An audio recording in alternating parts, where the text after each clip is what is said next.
Jana Vallabha Girivaradari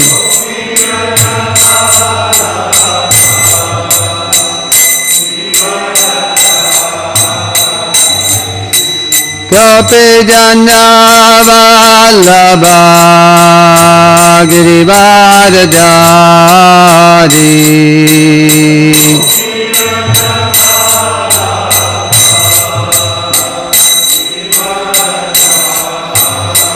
Yashodanandana Brajajana Ranjana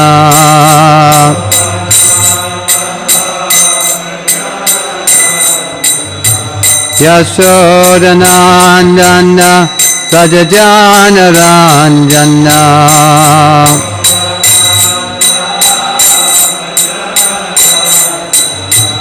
Yamuna Tira Vandachari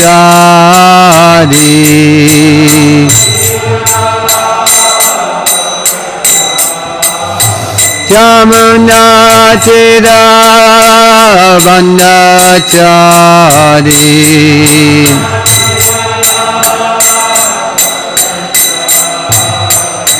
Jaya Radha Madhava Kunja Bihari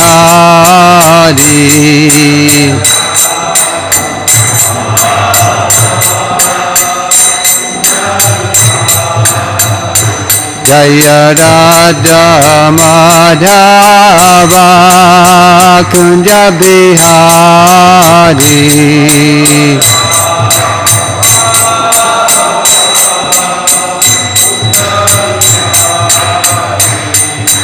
Gopi Jana Vallabha Girivaradari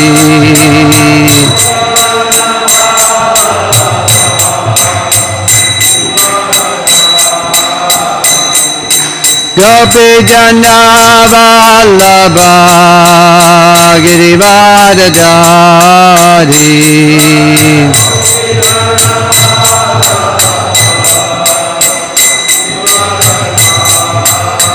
Yashodanandana Brajajana Ranjana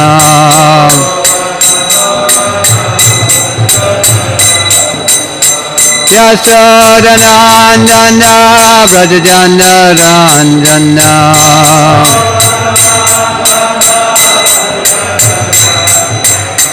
Yamuna Tira Vandachari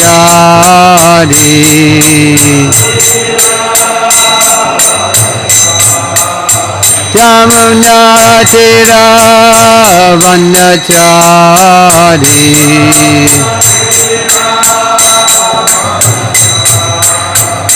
Jaya Radha Madhava Kunja Bihari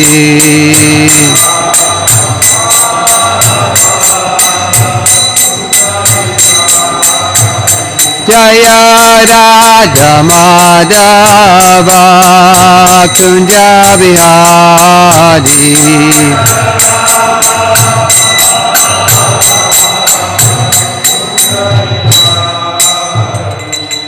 Janati Leelam Vishnupad Paramahansa Privajakachaya Sutaratadasi Srimad Divine Grace Abhayatananda Bhaktivedanta Swami Srila Prabhupada Ki Grantaraj Srimad Bhagavatam Ki Gaur Premanandi Vishnu Vinaya Krishnastaya Bhattaya Srimad Bhaktivedanta Samti Namane Namaste Saraswati Devi Gauravani Gacharni Nivasesa Sanyavadi Pastatyadi Satane Om Namo Bhagavate Vasudevaya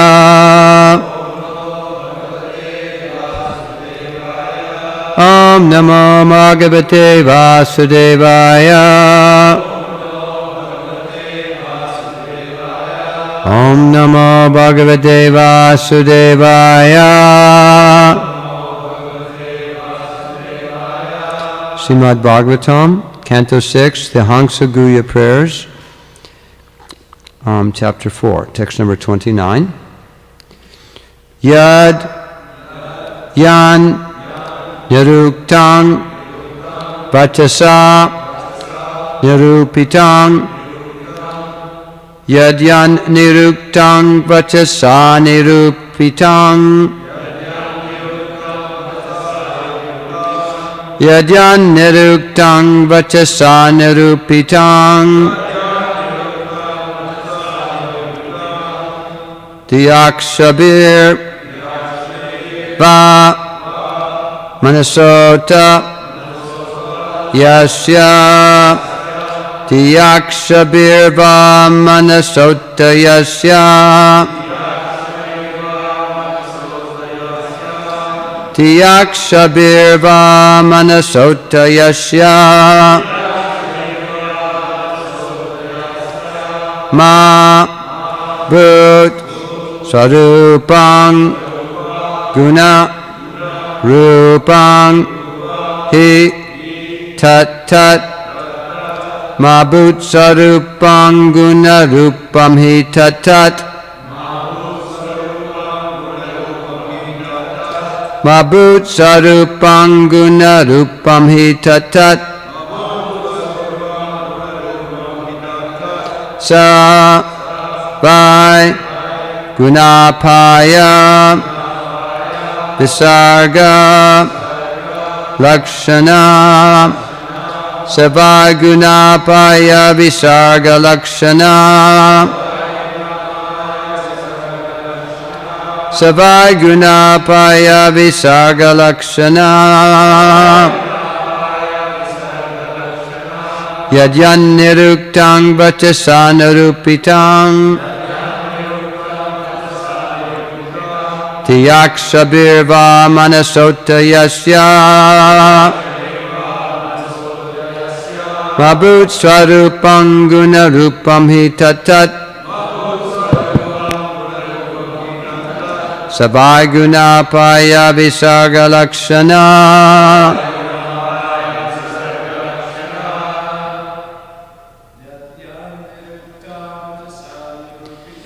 Yadyan Niruktang Vachasa Nirupitam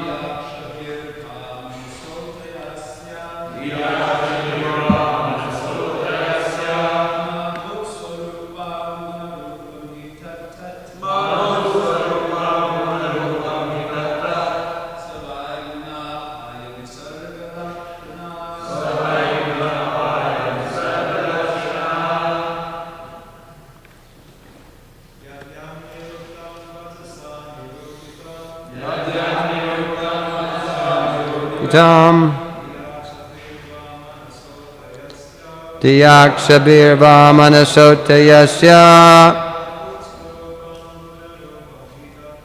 Mabhut Sarupam Guna Rupam Hi Tat Tat Savai Gunapaya Visarga Lakshana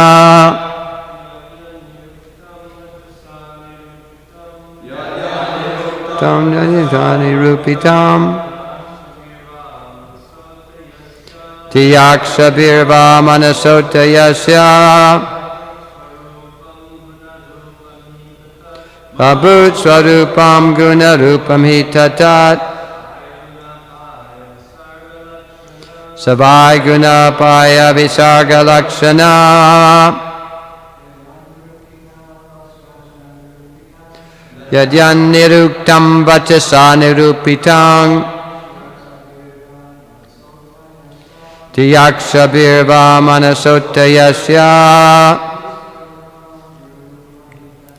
Mabhut Sarupam Guna Rupam Hi Tat Tat Savai Gunapaya Visarga Lakshana Mataji Yadyan Niruktang Vachasa Nirupitam Tiyakshabir Va Manasota Yasya Mabhut Sarupam Guna Rupam Hi Tat Tat Savai Gunapaya Visarga Lakshana Yat Yat Whatever Niruktam expressed vachasa, by words, nirupitam, ascertained, diya, by so-called meditation or intelligence, akshabi, by the senses, va, or, manasa, by the mind, uta, certainly, yasya, of whom, mabut, may not be, sarupam, the actual form of the Lord, gunarupam, consisting of the three qualities, he, indeed, tat, that, sa, that Supreme Personality of Godhead, vai, indeed, guna apaya, the cause of the annihilation of everything made of the material modes of nature, visarga, and the creation, lakshana, appearing as. Translation and purport by His Divine Grace A.C. Bhaktivedanta Swami Srila Prabhupada Ki Jai. Anything expressed by material vibrations, anything ascertained by material intelligence, and anything experienced by the material senses or concocted within the material mind is but an effect of the modes of material nature, and therefore has nothing to do with the real nature of the Supreme Personality of Godhead. Pay attention.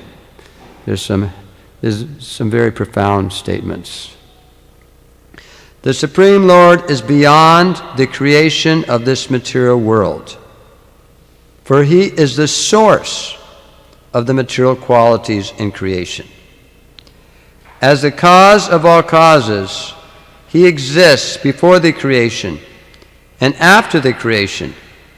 I wish to offer my respectful obeisances unto Him.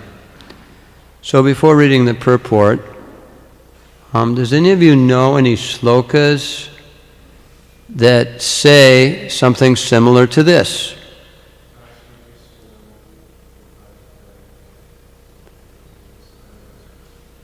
Very good. What's the translation to that?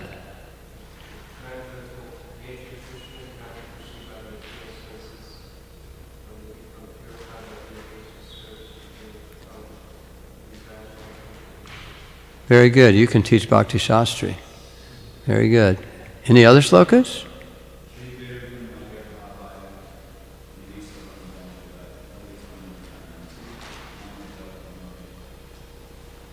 Translation?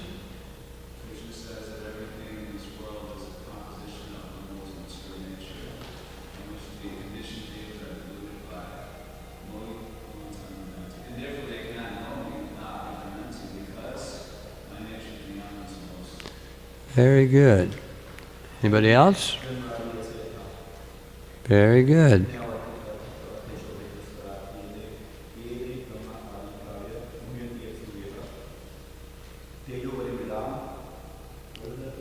Amritam?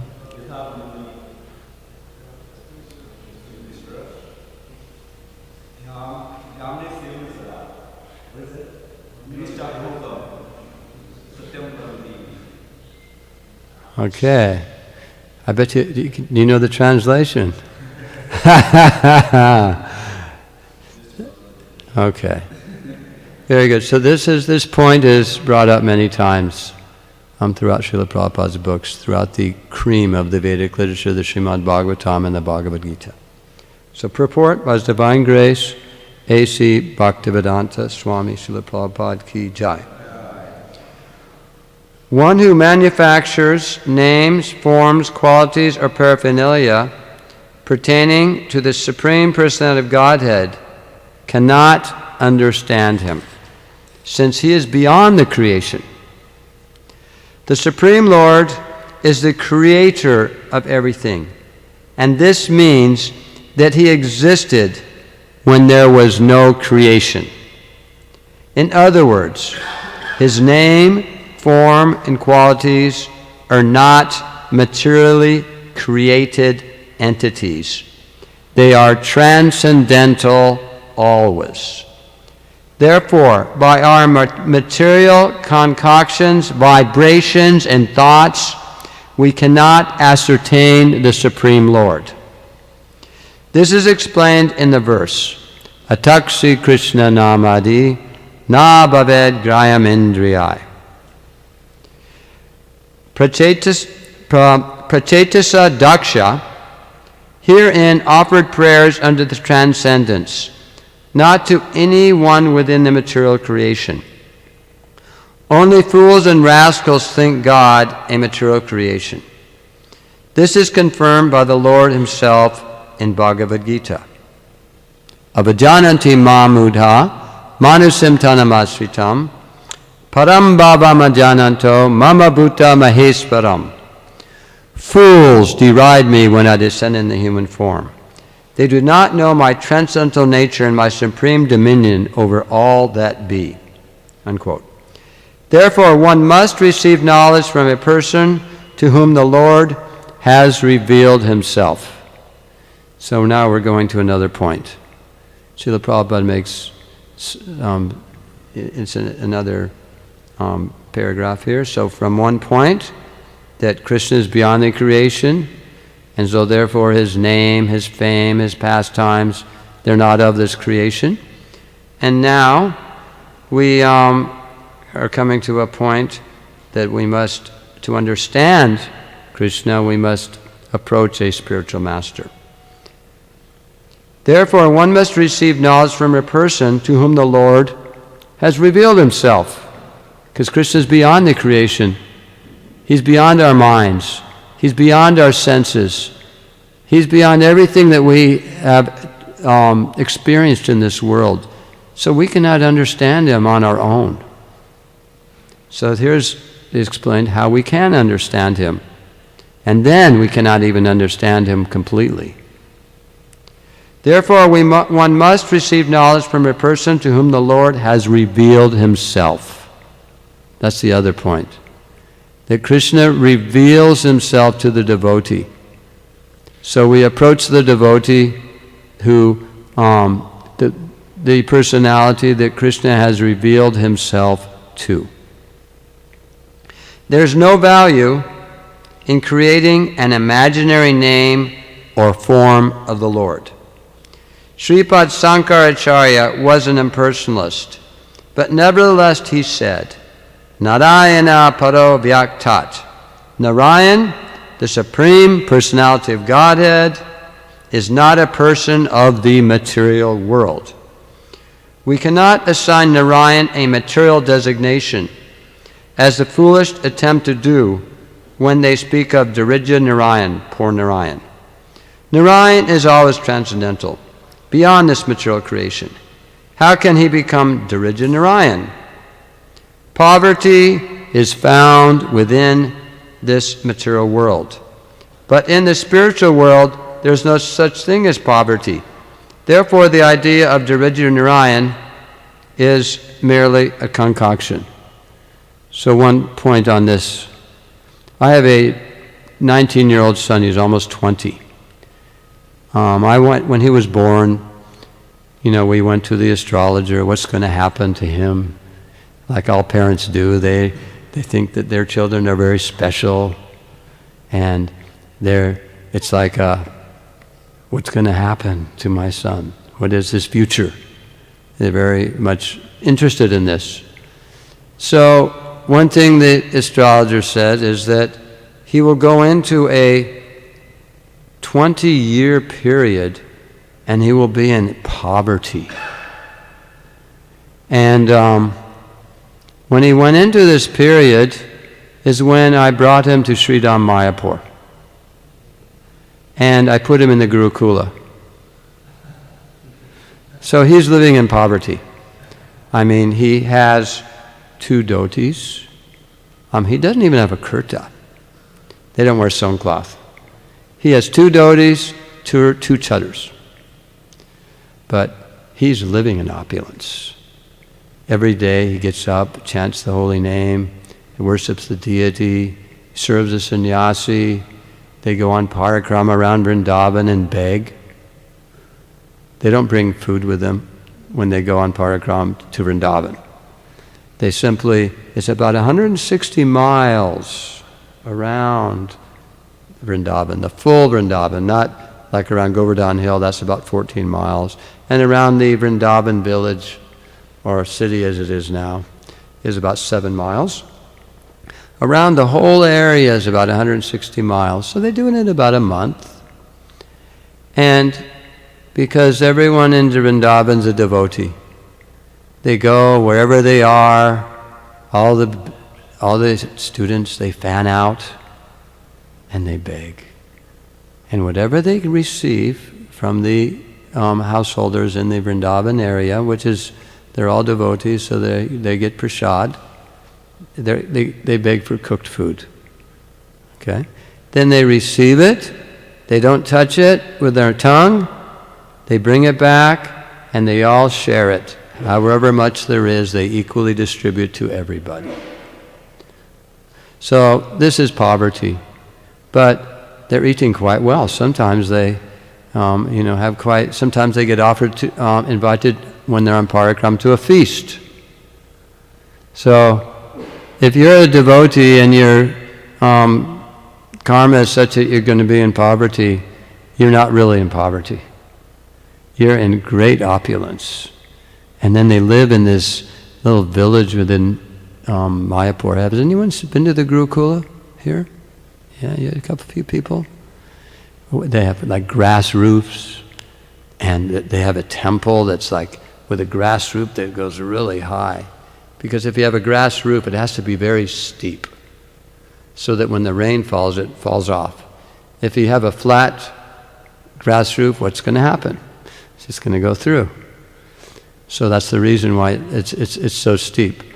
And it's open around the sides, and they have their deities on the altar now, mostly Shaligram Shilas of different types.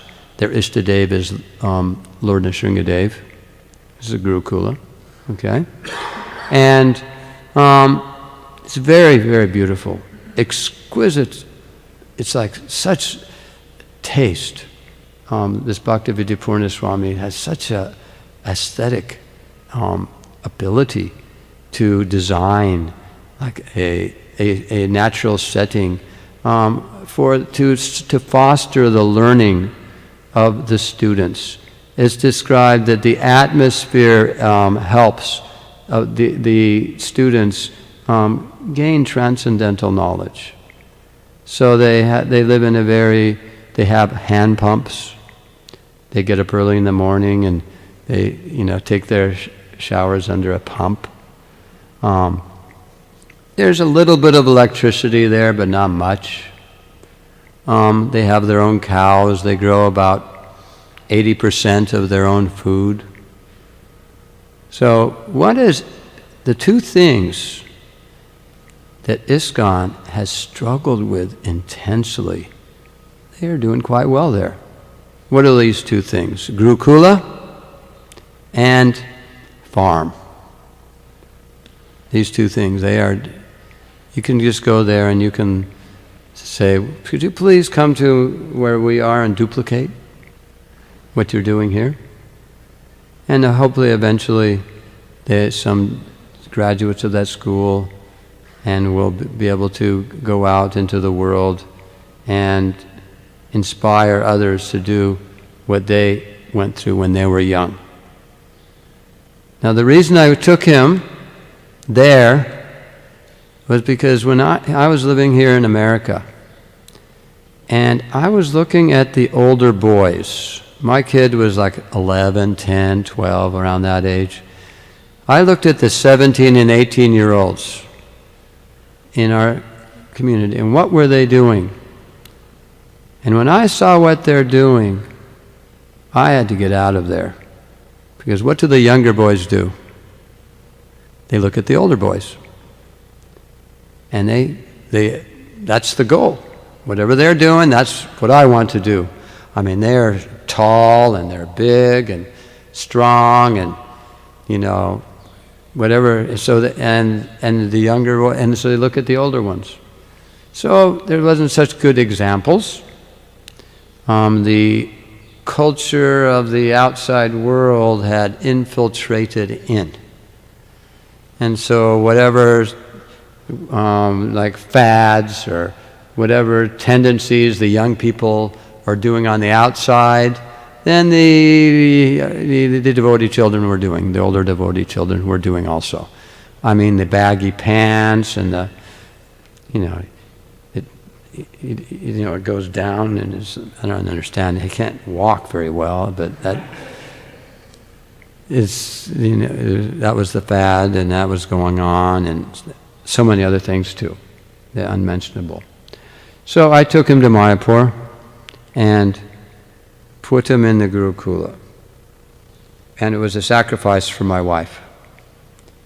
So that sacrifice is there for his benefit. What happens when a young man gets separated from his mother and gets placed in a Gurukula? He grows up. He doesn't have anyone to cry to anymore. He has to learn how to stand on his own 2 feet. He has help, but none of this sentimental help like from the mother. He has spiritual disciplinarians, but with care and affection, but they know what's good for the soul, and they inspire that in the students, and they become men. They instead of grabbing onto their sari of their mother, they grab onto their japa beads and onto the holy name, and then onto the advice from their teachers. And so therefore there's actually some hope with this system that Srila Prabhupada actually instructed all of us to do. All of the parents he instructed them to give them to the Gurukula. Now the ISKCON has been what is called trial and error in Prabhupada's times also. And whenever, just like a young child, he is crawling and then he gets enough strength and he stands up and then he falls down, and then he stands up and takes 2 steps, then falls down, and then 3 steps, and gradually he can run and jump and dance like a ballerina like Jai Jagannath eventually. Some of us can. Not all of us, because we're all individual. So this trial and error is there in the human, just when we grow up. And it has there been in ISKCON. And so therefore when Srila Prabhupada started ISKCON, it was a beginning. And in the beginning, there's stumbling, and there's falling, and there's mistakes, and there's, not that Srila Prabhupada had mistakes, but the people he dealt with had many, many mistakes. And they were coming from and they didn't have that training from the beginning of their lives. So they brought with them so much baggage from their past. And although they're in devotional service, they're not fully in devotional service. So there's a little mixture there with the 3 modes of material nature, which caused us to behave in many amazing ways that we would not consider to do ever again. Even in devotional service, we did so many things. It's like ISKCON has matured. Actually, you're very, very, very fortunate to be a little bit older and come in contact with ISKCON at a later date. Although it was exciting in the earlier days, we didn't know how to treat each other very nicely. and judge by the result. How many of the devotees that were around in the earlier days, although they're still alive, are they here now? How many? Because we were offensive to each other. And this is what we should be all afraid of more than anything else in the whole world, is offending the Vaishnavas. Because what happens when we offend the Vaishnavas? We lose the taste for the holy name. And that is the only thing that will give us spiritual perfection in this day and age, is the holy name. Harinam, Harinam, Harinam eva kevalam, kalodam steva, nisteva, nisteva, gatirnyata. So that is the most precious gift we have, and we should guard it with whatever facilities we have, so that we maintain this attraction for the holy name. Not only maintain it, but increase the attraction. So I have to finish the purport one of these days, don't I? Okay.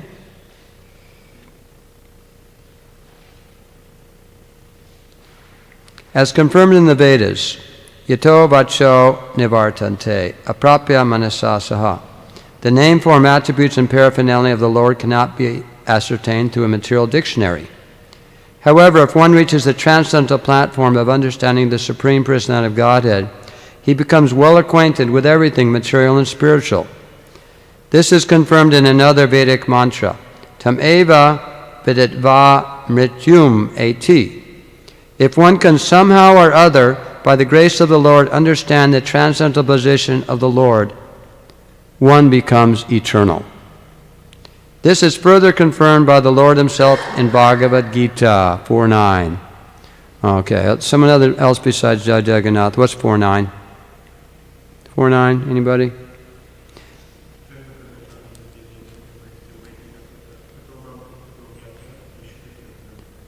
Tyaktva pudar janman, naiti mam eti sorjana.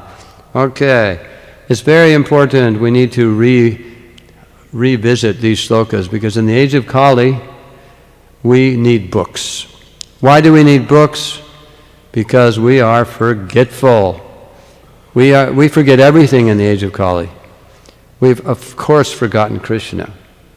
But personally, I forget so many things. I have such a bad short-term memory.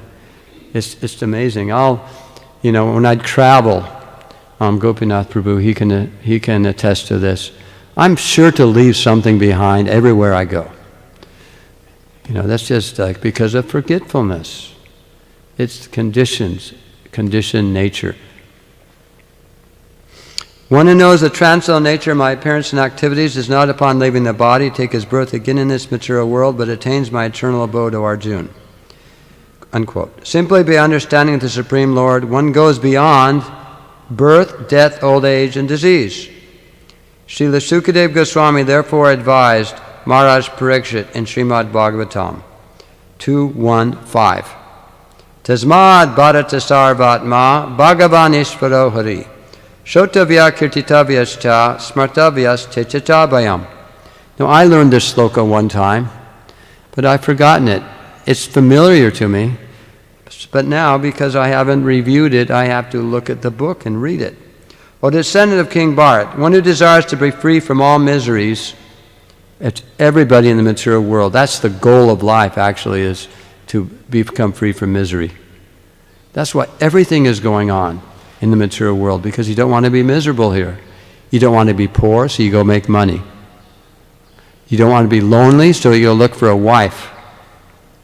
If you're smart, you go look for a brahmachari ashram and make friends with the other men. But if you're foolish, you go look for a wife. So therefore, that's what's going on here, is we're all trying to become free from miseries. Everything we do. O descendant of King Bharat, one who desires to be free from all miseries must hear, glorify, and also remember the Supreme Personality of Godhead, who is the Supersoul, the controller, and the savior from all miseries. So, getting back to the shloka and to the storyline here, so many diversions, but diversions are good if they're Krishna conscious. We're talking about Daksha. Daksha is speaking here. Now, if you look at the end of this chapter, it's like, what did Lord Vishnu appear to Daksha?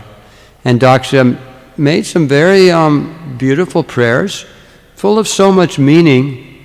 But what was his realization, actually? You can have tattva, you can speak tattva, but rasa, a relationship with Krishna, that is something else. That's reserved for the pure devotees. Now, Daksha is not a pure devotee. And so Krishna, within his heart, he knew what Daksha wanted. He wanted sense gratification, and he wanted a lot of it. So he's a progenitor, and he was having some difficulty, with the creation of the living entities, and so therefore he underwent austerities. And then Krishna appeared to him, and he said these prayers. But what's his motive? What's his, purpose? Is this creation, this of living entities, propagation. And so that's what he gets. He gets the potency for that. He doesn't get love for Krishna. So similarly, we can all be chanting our rounds every day, but what's going on? What's your motive? What is within your heart when you're chanting the holy names? That's what you will get. Like Daksha got what he wanted. So similarly, that is why devotees come and go from the Hare Krishna movement. Because if you don't want Krishna, you want, there's Nadanam, and there's Nasundaram. There's also Danam, Janam, Sundaram. All right, you want wealth, Danam? Do you want a good situation here? You took birth in this world, and do you want a beautiful body? You go to the gym. Of course, you go to the gym and you get a little bit bigger body, and if you consider it beautiful, if it has some ripples and some, might, attract somebody, but I don't know if that's beautiful or not. You get a little strength for a while, but guess what happens? You can't avoid it. It will disintegrate. If you lift weights, I know, because I went through the slaughterhouse of the material education in America, and I was given this body that is just like a stick, and it was just like, I was frustrated because I wanted a girlfriend, and I couldn't. I thought that if I had a strong, well-built body, that I would get I'd be able to enjoy, the opposite sex. That's the goal of life in America, basically, is to enjoy with the opposite sex. So I'm influenced because that's what I'm in. I'm in that atmosphere of America, and that's what's going on here. So we get influenced by that mentality. So I would lift weights, and I was able to put on about 20 pounds. But compared to everyone else, I was still pretty skinny, And then it's time for summer, and you lose it. And you go back in in June you go on summer vacation, and then you go back in September, and I'm back to square one. The material world, you just don't get you don't get anywhere. You spin your wheels. This is the situation in the material world. You want to try to enjoy, it's like spinning your wheels. You never get anywhere. It's always like, it's like you're spinning your wheels in a car, but you see there's some goal in mind, but you can't get there. The goal is enjoyment. You want freedom from miseries. And you think that, I can get a big bank balance, Oh, I get a beautiful wife. I get prestige. I get strength. I get fame. Or you get a beautiful voice so you can sing. Or so many varieties. What is that sloka? Vyabhisai makabudhir ekehe kudunandana bahu sakahayantasya buddhiyo vyabhisainam. Those who are on this path are resolute in purpose, and their aim is one: to serve Krishna. Okay, then you can focus. But the intelligence of those who are irresolute, yes, I want Krishna, but I want a wife, I want money, I want fame, then you can't really go after it full-heartedly with all your energy, because you want fame, but then you want a wife, and at the same time you want, a strong body, and you can't do anything properly because you're spaced out. You're diverse. You have too many diverse desires, and you can't focus on one. But devotional service, it encompasses the consciousness of the sincere living entity, and the more one makes progress in spiritual life, the more it envelops the consciousness. So in the beginning, it is like there's Krishna consciousness, and now there's wealth, there's the women, or the man, there's fame, and so sometimes devotees, they aspire to do kirtan to become famous. Or they go out on book distribution to get their name on the newsletter, or on the #1 spot. Or they engage in devotional service, and they dance, not for the pleasure of the deity, but to impress the, I guess now the ladies are on the opposite side, and that used to be in the back when I was in Hawaii in the old days.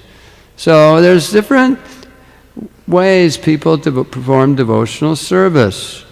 Whereas someone may be performing devotional service, yes, to please Kishori, to distribute books, because they have such love for the Supreme Personality of Godhead, such attraction for the holy name, get such benefit and so much guidance from the Srimad Bhagvatam that has immensely benefited them in their lives, so they're very anxious to give this to others.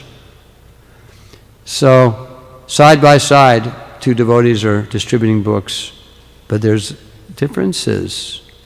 There's some devotees that are quite fixed up, and some of them, it's amazing, they come to devotional service and they're fixed up from the very beginning. It's just like they just picked up where they left off, and they were very advanced in their previous lives. Whereas some of us, we kind of like our children, and we have we like to play around, and we get up in the morning and we chant japa, but it's not so focused, and yes, we're interested in the material energy in various ways. But gradually, as stated in the Upadeshamrita, this is my cheat sheet. When I was asked to give class, I was thinking, what could I say? So sometimes you take some notes. I haven't looked at them yet, but I did take some notes here. And because I don't have that good memory. Shat Krishna Nama Charitari Sitapta Vidya. Does anyone know this sloka? I had forgotten it. It's in the Upadeshamrita. Okay? Pito Patapta Rasanasya Narochika Nu. See, I know it a little bit. I can look at it and... Okay? Kintwadarad Anudinam Kalusaiva Justa Swadvikramad Bhavati Tad Gadamula Hantri. Now, like Jai Jagannath, he has an excellent memory. He can, all of you know, he can quote slokas like the wind. And this is not to make him puffed up. He has been blessed by Krishna with this intelligence and memory. Okay, it is a gift of Krishna. All right, I don't have that. But I can take my iPad and I can copy and paste it and I can relate it to you just the same as he can. But of course, he has it in his memory and I don't. But still, I can give it. So whatever abilities we have, we utilize in Krishna's service, and Krishna is pleased with us. And if someone has something that we don't in devotional service, there's no reason to be envious, because you can get it also. Because you can please Krishna, and Krishna can give you that memory power. Krishna can give you that ability to dance. Krishna can, for him. Krishna can give you that ability to sing for him nicely. Krishna is the ability in man. And so we understand that it doesn't make any sense to be envious of someone in spiritual life that has something that we do not.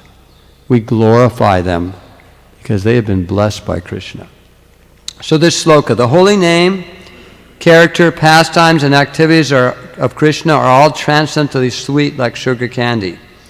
Although the tongue of one afflicted by the jaundice of avidya ignorance cannot taste anything sweet, it is wonderful that simply by carefully chanting these sweet names every day, a natural relish awakens within his tongue, and his disease is gradually destroyed at the root. So if you have an infection, you get to the doctor quickly. And the doctor just gives you antibiotics. That's just, you don't even have to go to the doctor anymore, in India especially. I have this or that, okay, antibiotics. There you go. So take your antibiotics, and for 10 days, 3 times a day, and then the infection gradually goes away. That's the nature of antibiotics. They work pretty good. Okay, they do, of course, antibiotics do other things that aren't so good, but they do kill the infection. So, the holy name, if it doesn't taste very good, keep chanting it. It's the medicine. Take it as medicine. Medicine that is good in Ayurveda is very bitter, but it's very healthy. So you take it because you care about your body. That's you, right? No, it's not you, but it's your vehicle that you're utilizing in devotional service. And if you're a materialist or a spiritualist, you're concerned about your body, because for a materialist, he thinks that's him, and for a spiritualist, it's his vehicle that he can utilize. Let's see. Komara acharat pragyo dharman bhagavataniha durlabha manasam jadma tad apya dhruvamartadam. That although the body is temporary, it is meaningful, Prahlad Maharaj said. It is full of benefits, because by this human body, one can understand spiritual life, if one places himself in the proper atmosphere. So by chanting Krishna's holy names, which are beyond it is because it's Krishna's name, and Krishna was here before the creation. That existed. Krishna, the 2 syllables Krishna, that was there before any other word that we know in all the different varieties of languages. There's so many ways people can produce sounds in this world. The sound of Krishna is pure. It is transcendental.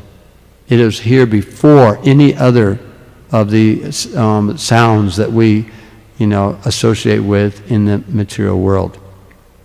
And so therefore, it is full of potency. It has all the potency of Krishna himself, because he's non-different than his name. Abhinat Vam Namanamino. Non-different, Krishna and his name. So therefore, this process that Srila Prabhupada gave all of us, without Srila Prabhupada, packing his bags from Vrindavan Dham and coming and undergoing dreaded austerity of not staying in the forest, not surrounding himself by fire, not putting himself in a cold river in the middle of winter, but staying in the Bowery of New York City, surrounded by drunks, sex mongers, drug addicts, people with all kinds of weird ideas. He underwent this austerity, which is far beyond the austerity of going into the forest and the cold river and the surrounding by fires in the middle of the summer and so on and so forth. Because he did this for us, we are here today, every one of us. And so therefore we all will always, it's like a chain reaction. Srila Prabhupada, of course, Krishna is the cause of all causes, sarva karana karanam. But Srila Prabhupada was Krishna's instrument. It's like the first domino, and Krishna blew it. That's Srila Prabhupada. And from that domino, so many other dominoes, and it's going on. Now 50 years later almost, dominoes are still, devotees are being made, they're coming to the temple, they're getting up in the morning, they're chanting the holy name, they're shaving off their beards and their long hair and wearing sikas and putting on tilak and chanting the holy name so sincerely on their japa beads with other people, in kirtan, going out and distributing books.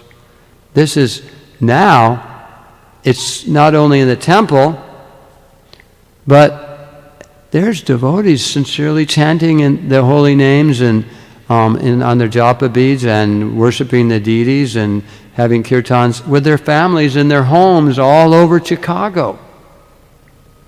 This wasn't going on when Srila Prabhupada was here. It was just in the temple. If you weren't in the temple, you were blooped. That's what was going on, basically. There were some exceptions, but generally, if someone left the temple, they were out having illicit sex and intoxication. That's what was going on. And why did that happen? Because we didn't treat each other very nicely a lot of the time. If you don't treat the devotees properly, then you got to enjoy. That's the nature of all of us. And if you don't enjoy in relationship to Krishna by developing your ecstatic relationship with Him, you're going to have to be forced, pushed, shoved out the door, and you're going to go looking for the opposite sex because that's what you want to enjoy. It's like in relationship to we have sewage systems in these bodies. And so we want to, this is like low enjoyment in relation, and it produces bad smells. It's just like a flicker of a moment of enjoyment, and you go through so much endeavor and so much struggle and so much pain because of it. Or you go after wealth, and you think, if instead of wearing a Seiko, if I have a Rolex, now I'm going to be happy.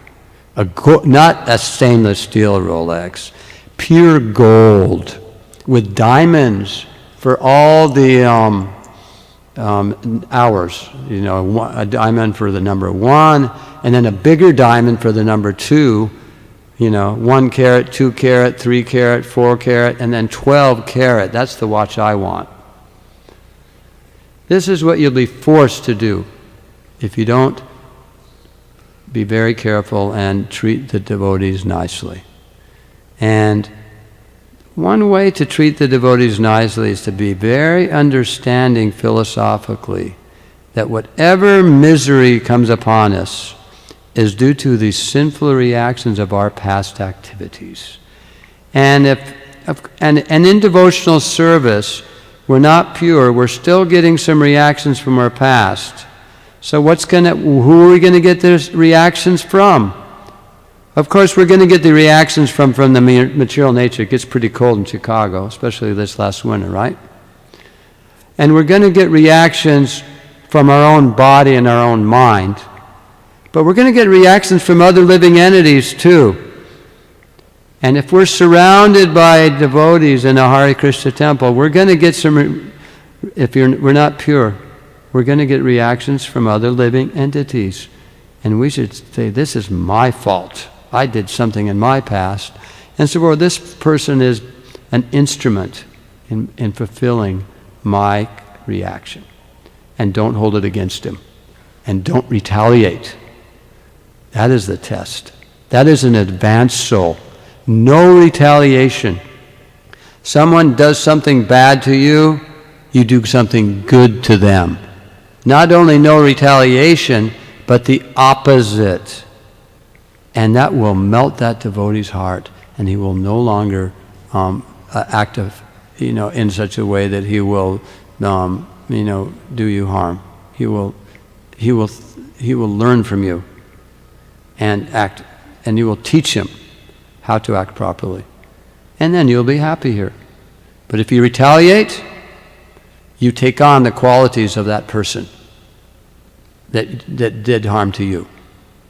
But if you tolerate, you become purified. Okay, I think it's time. I've probably gone over. It's been 1 hour. It's pretty standard. Srila Prabhupada spoke for like 25 minutes generally, though. I see some people struggling a little bit. That's one of my struggles, too. I have a tendency to think, I've been up since 2 o'clock in the morning, and by 8 o'clock it's like time to take a nap. So in Mayapur, what I do, I go home and I turn on the radio and I cook.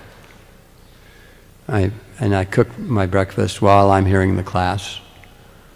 And in this way I stay awake, because I have that difficulty also. Okay? Any questions? Any comments? Does someone want to get up here and give a class after me? Hare Krishna. Hare Krishna, Prabhu, thank you very much.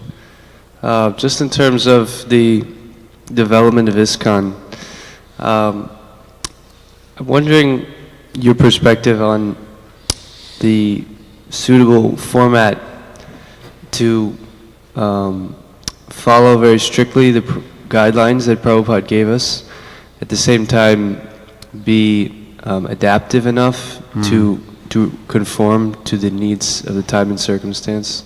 Very good. Srila Prabhupada said, strict with yourself and lenient with others.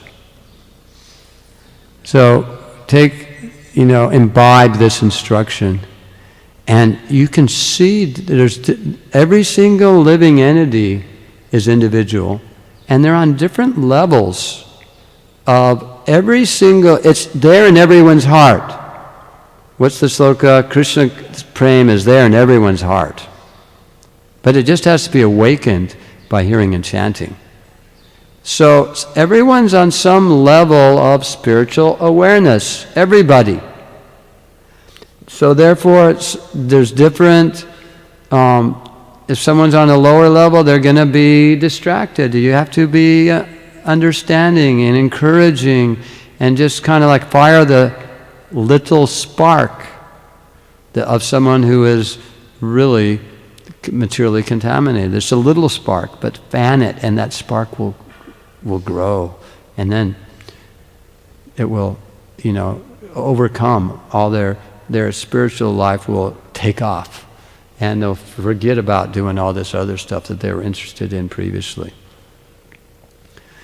So time, place, and circumstance, that is for the very intelligent to determine, what is, according to this time and this place and this, you have to be very intelligent. And so we should always consult others in determining what is the best thing to do now in this time, place, in circumstance, because that takes a lot of contemplation, a lot of intelligence. So that's where we consult. And, maybe we are intelligent, but then we go to other people that are intelligent also. And we get together and we churn the nectar of trying to figure out what is the best way to spread Krishna consciousness at this particular time, in this particular place. Okay? Yes, Prabhu?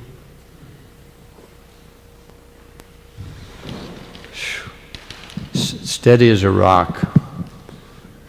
I was just remembering in Satsvarup Maharaj's Prabhupada Leelamrita, he was saying, struggling alone. And then you were kind of saying, Prabhupada was in the Bowery and with the drunkards and everything. In one sense he was, but then Prabhupada said when he was in New York, he says, I'm not in New York, I'm in Vrindavan. Yeah. So how do you explain that, Prabhu? Because someone who's spiritually elevated, as what's the Narayanak Parak Sarve, Net Kutyastani Bibipi, Swarga, Apavarga, hell, heaven, doesn't matter, it's all the same. It's a state of consciousness. Because Prabhupada's Krishna conscious, Krishna is with him always. So therefore, it was austere. It was very cold, and the association was terrible, and the atmosphere was horrendous. But because he was Krishna conscious, he was above it. But at the same time, he had to deal with it, and that was, a botheration. But it didn't affect his consciousness. But it's kind of like a fly. You get a fly, it's a bother, you just kind of go like that and it's gone. So Srila Prabhupada underwent that botheration for us. But he wasn't really bothered by it. Maybe slightly disturbed, just like a pure devotee. Srila Prabhupada says, you get, when you get pure, do you get attacked by sex desire? Sex desire will always be there, but when you're on an advanced platform, it's just like a fly. It comes and lands on you and just go like that. It's gone. We're always going to be tested in this material world. There's no question. And we will always have to choose Krishna. And the pleasure we get in relationship to him over the pleasure we get in relationship to our senses. Okay? Any other question? Thank you. Hare Krishna. Grantaraj Srimad Bhagvatam ki. Hare Krishna.